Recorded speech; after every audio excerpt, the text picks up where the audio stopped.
আজকের সন্ধ্যেবেলার আঁকার ক্লাসেতে একমাত্র সমৃদ্ধাই রয়েছে, বাকি সব আঁকার পরীক্ষা চলছে। তো সমৃদ্ধা কি করছে একটু আমরা দেখে নিই। সমৃদ্ধা কি করেছে না, ভাঙা ভাঙা না, পুরোনো কাপের উপরে মোল্ডেড দিয়ে একটা কাজ করেছে। নতুন না, এটা পুরোনো মা, চা এর ভিতরে দাগ হয়ে গেছে। নতুন বল, পুরোনোটাকে আমরা নতুন করছি। একটু দেখিয়ে নি, একটু ভালো করে সুন্দর করে ধর। হ্যাঁ, বাহ, সুন্দর, একটু ঘুরিয়ে ঘুরিয়ে দেখিয়ে নে। এইবারে কি হবে, রং হবে, একটু শুকিয়ে গেলে রং হবে, রং হয়ে যাবার পর আমরা আবার দেখাচ্ছি। সমৃদ্ধ এখন রং করছে, রং পর্ব চলছে কাপের উপরে।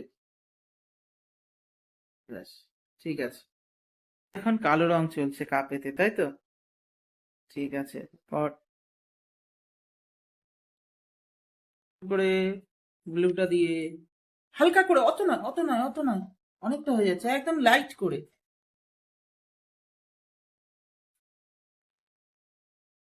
যাক, আপাতত এখন সমৃদ্ধা একটা অ্যান্টিক কাপ তৈরি করছে, যেটা ওর দাদুর দাদুর বিয়েতে শ্বশুর বাড়ি থেকে পেয়েছিল, তাই তো সমৃদ্ধা? আমার কাছে হলো সমৃদ্ধার বাবা গালে হাত দিয়ে বসে আছে। সমৃদ্ধার দেখ কি সুন্দর অ্যান্টিক কাপ হয়ে গেছে। ঠিক আছে,